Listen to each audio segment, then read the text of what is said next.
Herkese merhaba, kanalıma hoş geldiniz. Bugün Düsseldorf'tayız. Almanya'nın en çok ziyaret edilen şehirlerinden biri burası. Sizinle birlikte Düsseldorf'un en güzel yerlerini gezip güzel sokaklarını ziyaret edeceğiz ve alışveriş noktalarını size göstermeye çalışacağım. Hadi o zaman Düsseldorf vlogumuz başlasın.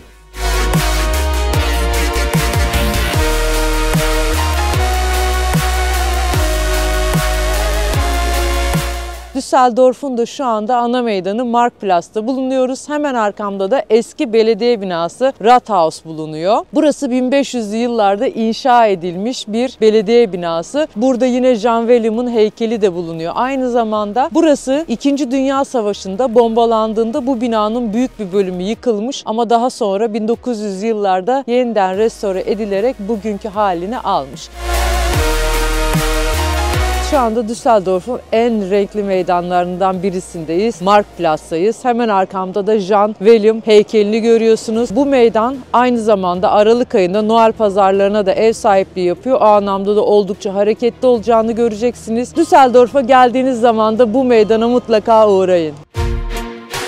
Biz buraya dün akşam trenle geldik. Frankfurt'tan geçtik. Bana en çok sorulan sorulardan birisi de bu. Genellikle seyahatlerinizi nasıl gerçekleştiriyorsunuz yönünde oluyor. Tren için uygulama size Omio uygulaması olarak önerebilirim. Benim en çok kullandığım uygulamalardan birisi de Omio çünkü. Bunun için size bir kod bırakıyorum. Videonun açıklama kısmında bulabilirsiniz. Orada bir indirim kodu olacak. İlk kez üyelik yapanlara 10 euroluk bir indirim kuponu tanımlanıyor. Omio uygulamasını indirip İlk yolculuğunuzu gerçekleştirdikten sonra bu indirim sizin hesabınıza tanımlanıyor. O yüzden verdiğim kodu kullanmayı unutmayın. Ve yurt dışında seyahatlerinizi kolayca gerçekleştirin. Bana en çok sorulan sorulardan birisi de tabii ki interneti nasıl çözüyorsun oluyor. Bunun için de bir uygulama kullanıyorum. O da AirAllo uygulaması. Artık eski sim kartları kullanma devri sona erdi arkadaşlar. Herkes bunlar için yeni uygulamalar kullanıyor. Çünkü çok pratik oluyor. Telefonunuza indiriyorsunuz. Paketiniz bittikçe yenileme imkanınız var. Kaç haftalık ya da aylık olacağına siz karar veriyorsunuz. Bütçenize göre istediğiniz büyüklükte internet paketi almanız mümkün. AirAllo içinde 3 dolarlık bir indirim kuponumuz var. Yine ilk kez üyelik yapacak olanlar verdiğim linki kullanabilirler. Böylece internetinizi benim kodlarımla birlikte daha ucuza getirebilirsiniz. O zaman ucuz ve pratik bilgileri verdiğimize göre seyahatimiz başlasın.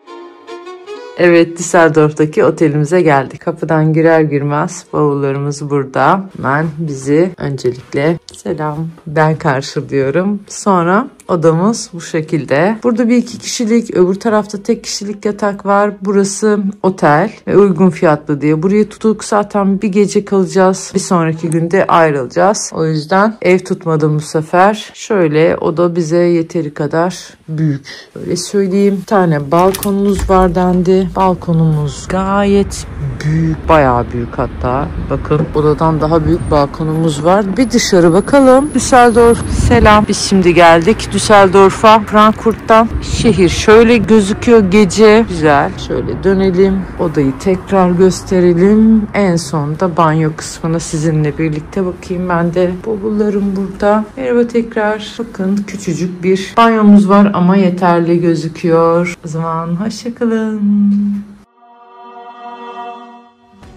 Düsseldorf'ta ilk sabahımız, kahve içmek için bir yere geldik. Burada Birdie var, kahve içebileceğiniz. Ben orayı daha çok bir kafe diye düşünmüştüm ama büfe gibi bir şey çıktı ve kapalıydı. O yüzden oradan kahve almadık. Oranın çaprazında bulduğumuz bu kafeye geldik. Burası da fena değil. İlginç bir şey, dijital ekrandan bütün siparişinizi geçip ödemeyi yapıyorsunuz. Sonra size barista hazırlıyor kahveleri ve veriyor. Öyle bir yer. Güzel, fena değil ortamı. İnsanlar gelmiş kahvaltı yapıyor ve çalışıyor. Bager var burada.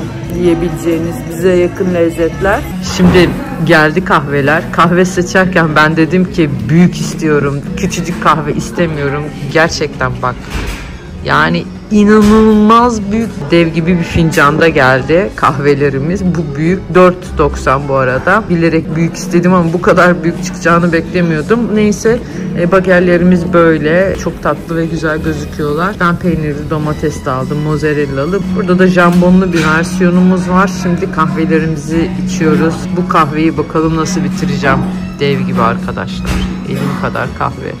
O zaman bize afiyet olsun. Burası Königsalle. Dünyanın en güzel caddesi de deniliyor. Türkçesi de Kral Caddesi demek. Kestane Bulvarı da deniyormuş eskiden. Çünkü her yerde kestane ağaçları varmış. 1802 yılından beri de alışveriş yapabileceğiniz bir yer. Şimdi burası bu Königsalle bölgesinin bir ucu aslında. Böyle bu dere kenarından uzun bir yol devam ediyor diye söyleyebilirim size. Burası köy olarak anılan Düsseldorf'un en lüks alışveriş caddesi diyebiliyoruz.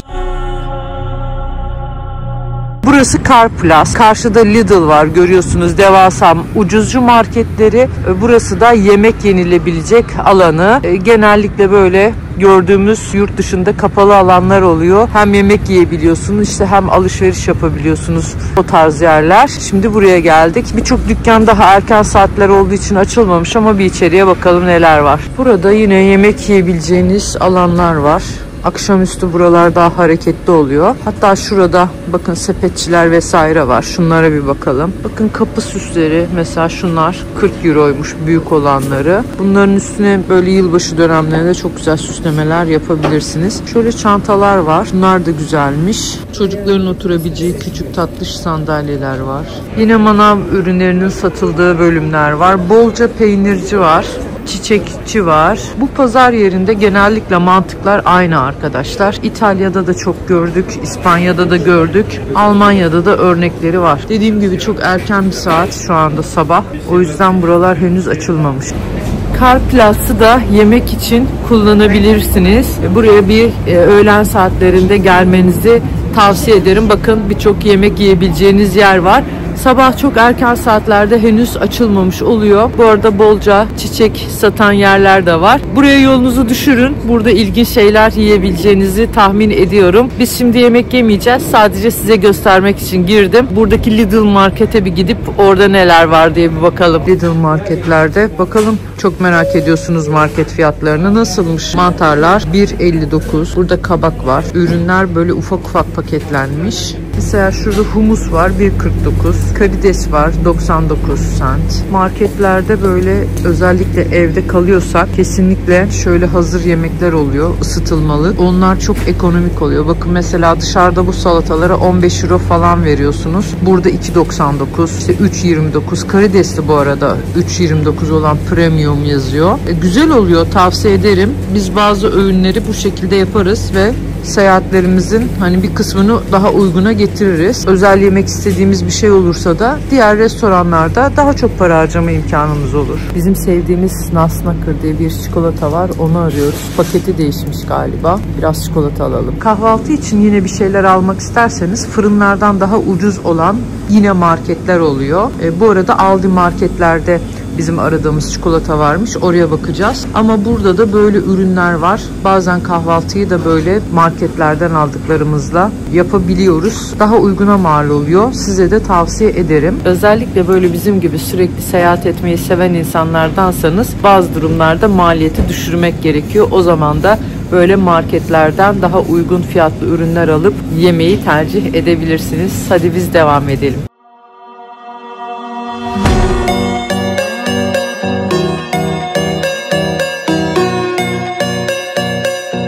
Rathaus Belediye Binası'nın hemen yan tarafında şehrin küçük bir maketini görebilmeniz mümkün. Bunu da burada gözden kaçırmayın derim. Burgplatz meydanındayız. Hemen arkamda da Denizcilik Müzesi'ni görüyorsunuz. Eskiden burası bir saray olarak kullanılıyormuş. Bu saraydan da günümüze kalan tek bir bölüm olan Burgplatz Schlosturm Kulesi bulunuyor. Müzede Ren Nehri'nin denizcilik tarihiyle ilgili nehirde kullanılan gemilerin ilk modelleri sergileniyor. Dilerseniz bir döner merdivenle yukarıya da çıkabilirsiniz. Oradan da Düsseldorf'un güzel manzarasını izleyebilirsiniz. Aynı zamanda nehirde hemen arkamızda kalıyor. Burgplatz da güzel bir meydan. Buraya geldiğiniz zaman ziyaret etmeyi unutmayın. Bakın hemen arkamda da iki heykel görüyorsunuz. İsmi de iki sevgili heykeli. Bu heykellerden şehrin içerisinde yaklaşık 10 tane kadar farklı noktalarda bulunuyor. Geldiğiniz zaman böyle görürseniz gözden kaçırmayın. Onları da çekin derim. Bir tanesinde biz tren garından dün gece inerken gördük. Eğer tekrar oraya gidersek onu da size göstereceğim. Fotoğraf çeken bir adam heykeli vardı. Böyle heykelleri şehrin içerisinde serpiştirmişler ve güzel bir ambiyans oluşturmuş.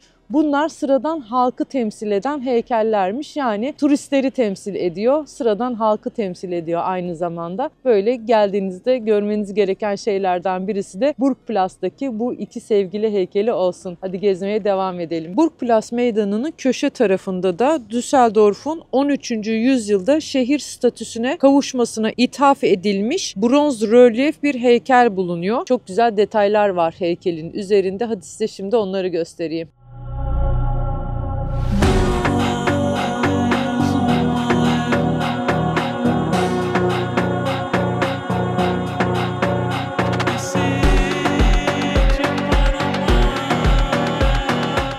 Ren Nehri kenarında bir yürüyüş yapıyorum. Bütün burada Düsseldorf'takiler bu nehir kenarına böyle yürüyüşe geliyormuş. Ben de böyle nehir boyunca yürümeye karar verdim. Dilerseniz Düsseldorf'a geldiğiniz zaman bu nehir kenarında böyle güzel bir havada yürüyüş yapabilirsiniz. Çok keyifli oluyor. Aynı zamanda burada geçen tekneler var. Onları izleyebilirsiniz. Burası kafeler, restoranlar, galeriler ve dükkanlarla bir Akdeniz havası sunuyor. Oberkassel Köprüsü'nü tüm yol boyunca ilerleyen ve eski kent parlamento binalarına bağlayan yaklaşık 1,5 kilometrelik ağaçlıklı bir yol burası. 1993 yılından beri de Düsseldorf'ta en çok fotoğraflanan yer bu Ren Nehri kıyısı gezinti yeri. Manzara açısından da oldukça keyifli.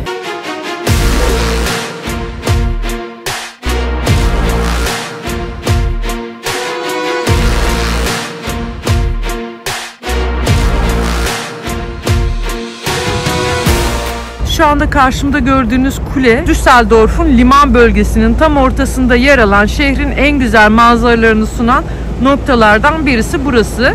240 metre yüksekliğinde telekomünikasyon kulesi olarak hizmet veriyor. Aynı zamanda dilerseniz en üst katındaki gözlem terasına çıkarak hem Eskişehir hem de Ren Nehri'nin muhteşem manzarasını izleyebilirsiniz.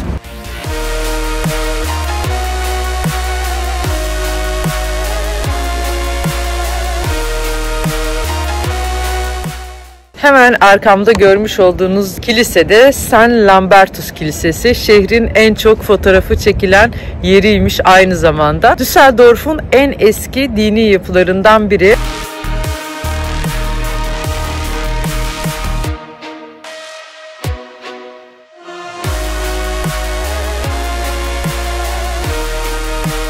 Burası da kilisenin önündeki meydan. Şu arkadaki yeşil panjurlu eve de bayıldım. Böyle size de göstermek istedim. Bakın gerçekten çok tatlı değil mi?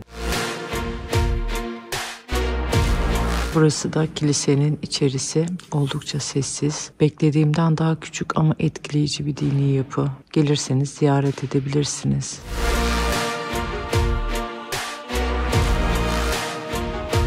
Burası da Eskişehir merkezi diye söyleyebilirim. Alstadt bölgesinden sokak arası. Hemen köşede kiliseyi görüyorsunuz. Çok da güzel evler var. Sokaklar genel olarak tuğla tarzı evlerden oluşuyor ve oldukça güzel. Burası da müze K20 ve K21 müzeleri diye söyleyebilirim. Eğer vaktiniz varsa bu müzeye girmenizi tavsiye ederim. Modern ve Çağdaş Sanat Müzesi. Benim vaktim olsaydı gelmek isteyeceğim yer bu müze olacaktı tercih olarak. Size de kesinlikle vakti olanlar için tavsiye ederim. Şimdi San Andreas Kilisesi'ne devam ediyoruz. Şöyle duruyorum çünkü kiliseyi gösteremiyorum. San Andreas Kilisesi'nin önüne geldik şu anda. San Andreas Kilisesi, Düsseldorf'un en eski tarihi yapılarından biri olarak öne çıkıyor.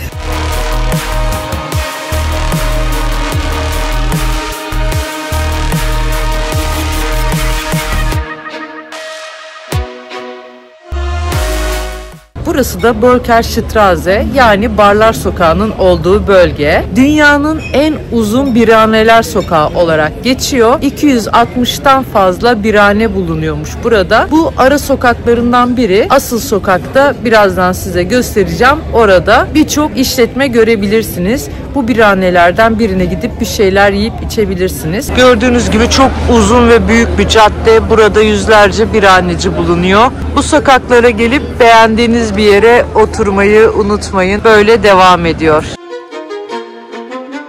İçeride birçok bölmesi var. Büyük bir yer. Buraya gelebilirsiniz. İsmini etiketliyorum şimdi. Buranın yöresel biralarından söyledik. Currywurst aldık. Patates kızartmasıyla sosis.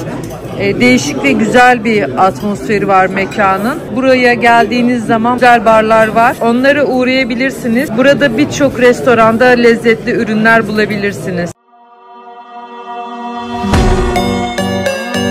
Düsseldorf'ta çok meşhur olan bir bina var. Köbögen. Bu bir de bunun ikisi var. Bu da yine dışından bu şekilde gördüğünüz gibi yeşillikler sarkan ilginç ve güzel bir yapı. Aynı zamanda burada Noel pazarları da kuruluyormuş. Eğer denk gelirseniz Aralık ayında bu bölgeye de gelip Noel pazarlarını da ziyaret edebilirsiniz. Burası da Köbögen 2. Burası kocaman, devasa bir bina gördüğünüz gibi alışveriş merkezi. Dışında 3000'den fazla bitki çeşidi bulunuyor ve yazın yemyeşil olduğu söyleniyor. Şu anda henüz daha tam yeşil olmamışlar. Gördüğümüz gibi kahverengi. Ama burası yemyeşil olduğunda yaz veya bahar aylarında gelirseniz çok güzel bir görünüme sahip olduğunu düşünüyorum. Hemen önüne de böyle yukarıya doğru çıkan eğimli yapıda bir küçük park yapmışlar. Şöyle göstereyim bulunduğum yeri. Bakın şurada dev bir binası da var. Alışveriş için Uniqlo'ya bakmaya karar verdik. Bakalım içeride neler varmış. Ürünleri kaliteli ve tasarımdır. Tavsiye edilir. İçlikleri de kaliteli, güzel. Böyle biz dolaşıp şimdi biraz alışveriş yapacağız. Biraz fiyatları göstereyim. Buradaki tişörtler 14.90. Burada şapkaları var. 30 euro, 29.90. Şöyle göstereyim. Bu mağazayı seviyorum. Böyle renkleri de oldukça natürel ve benim sevdiğim tonlarda. Cafe Fellows'a geldik. Sabah da gelmiştik. Farklı bir şubesine. Birazcık mola veriyoruz. Alışveriş yapıyoruz ama biraz yorucu geçiyor açıkçası. Kahve, çay, kruvasan ve bu tatlıdan aldık. Şimdi bunları yeme zamanı. Manzaramızda şu şekilde. Karşıda kilise var. Gayet güzel bir akşamüstü çayımızı, kahvemizi yudumlayalım. Foot Locker'a girdik Düsseldorf'ta. Frankfurt'ta da size göstermiştim. O videoda görürsünüz. Şu şapkayı arıyordum. 30 euroymuş. Bunlar çok popüler, çok hoş. Burada birçok ayakkabılar ve kıyafetler de var. UGG'ın bu mini yeni modelleri 99 euro. Ama bunlar bana kısa geliyor. O yüzden almadım. Şu UGG'ları aldım Frankfurt'tan. Onları da 119 euroya almıştım galiba. Yani Türkiye'den her şekilde ucuz. UGG'lar Türkiye'de 10.000 lira. İşte burada 4.000 ile 6.000 arasında fiyatları. Alacağınız modele göre değişiyor. O yüzden bir yerine 2 tane mesela UGG alabiliyorsunuz. Gayet uygun. Bir de bunun tax free'sini alacaksınız %10 olarak. Onu da havaalanında hallediyoruz. Buradan da faturasını almanız gerekiyor önce. 50 euronun üstündeki alışverişlere tax free kesiyorlar. Bilginiz olsun. DM de buranın uygun fiyatlı ürünler satan mağazalarından biri. Makyaj malzemeleri, kremler vesaire o tarz ürünler arıyorsanız eğer burası uygun fiyatlarıyla sizi cezbedebilir. Bir kontrol etmenizde yarar var. Yine de Türkiye'deki fiyatlarıyla. Primark var. Birçok ülkede biliyorsunuzdur. Yine uygun fiyatlı ürünler bulabileceğiniz bir AVM. Biz farklı bir şubesine girdik ama bizim aradığımız tarzda şeyler yoktu. O yüzden buraya bir daha girmeyeceğiz. Sadece fikir olsun diye size söylüyorum. Bu caddede komple bütün uygun fiyatlı ürünleri bulabilirsiniz. Caddenin adını ben size tekrardan yazacağım. Bakın Rossmann, Decathlon, aklınıza gelebilecek her türlü mağaza burada mevcut. Yine ayakkabı alabileceğiniz yerlerden birisi de burası. Biz buradan 2 tane spor ayakkabı aldık. 50'şer euro civarında fiyatları var. Türkiye'den yine bayağı uygun fiyatlı. Şimdi UGG'ların bu boyunu arıyordum. Bunlar da 189 euro. Böyle göstereyim size. Şunlar da 134 euro burada. Ben UGG baktığım için genelde onları gösteriyorum tabii size. Yine Adidas'ın Reebok'un fiyatları da şöyle mesela 94 euro. Biraz Türkiye'deki ayakkabıyla karşılaştırma yapmanızı öneririm. Yani ne almak istiyorsunuz? Marka, model, gelin burada o şekilde arayın. Kadın ayakkabılarının olduğu yere geldik. Genel fiyatları gösteriyorum. İndirim olan modeller de var. Mesela 139 euro yerine 70 euroya düşmüş.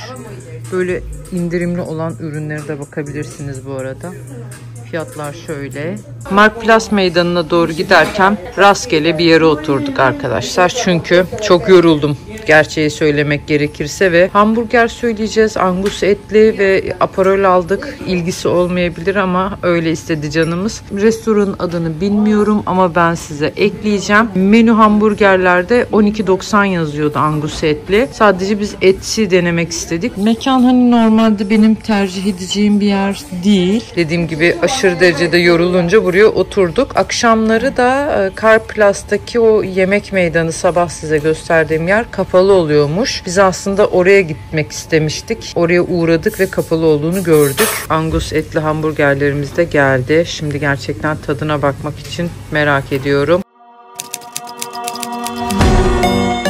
Şimdi de Lidl Tokyo'dayız, Düsseldorf'ta. Burası böyle Japon ürünlerinin de bulabileceğiniz bir yer. Hemen karşımda bir dükkan var. Şimdi oraya gireceğim. Buraya geldiğiniz zaman Lidl Tokyo'yu da bence gözden kaçırmayın. Böyle uzun bir cadde olarak düşünebilirsiniz. Hemen ara sokaklarda da bu arada Japon restoranları, uzak doğu kültürüne ait yemekler bulabileceğiniz yerler var. Hadi şimdi biz bu sokağa gezelim. Size de böyle kısaca bahsetmek istedim. Bu markete gireceğiz. Burada Japon ürünleri mevcutmuş. Onlara bir bakacağız. Markette Japon ürünleri var. Atıştırmalıkları falan var. Buradan gözümüze kestirdiğimiz bir şeyler olursa denemek için almayı düşünüyoruz. Hemen şurada da sushi'ler var. Hazırlamışlar. 16.70. Şuradaki küçükler de 3.50 euroymuş. Aynı zamanda yine böyle içecekleri de mevcut. Şimdi bakacağız. Keyfimize göre bir şey varsa alalım. Şunlardan deneyebiliriz. Nasılmış merak ettim. Ben onigiri merak ediyorum açıkçası. Üzerinde yosun kaplı. İçerisinde de böyle bakın bunlar ton balıklı, mayonezli ve farklı lezzetleri var. Onigirilerde ızgara somonlu almaya karar verdik. Bunlar domuz kimçili, tavuklu, mayonezli somonlu. Fiyatları da 3 ve 2.90 euro. Bence geldiğiniz zaman buraya da uğrayın ve buradan da bir şeyler alın.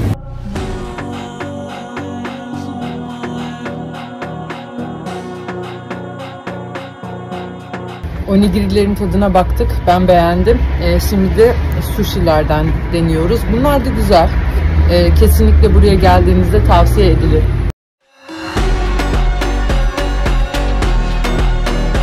Yine şehirde görebileceğiniz heykellerden birisi de Lidl Tokyo sokağında. Buraya geldiğinizde bu küçük heykelleri de gözden kaçırmayın. Şehrin birçok yerine serpiştirilmiş durumdalar. Hofgarten'a geldik. Burası devasa bir park. Çok güzel ördekler var. Kuğular yüzüyor şurada ileride. Görüyorsunuzdur. Ördek yavruları var. Bakar mısınız? Yaklaşalım. Bakın bakın gidişata bakın. Annelerinin peşinde koşuyorlar. Burası çok büyük bir park. Geldiğiniz zaman birçok yürüyüş yolu var. Yürüyüş yapabilirsiniz. İçerisinde böyle köprüler var. Oralardan geçebilirsiniz. Güzel noktaları var fotoğraf çekilmek için. Biz de şimdi birazcık parkı dolaşıyoruz.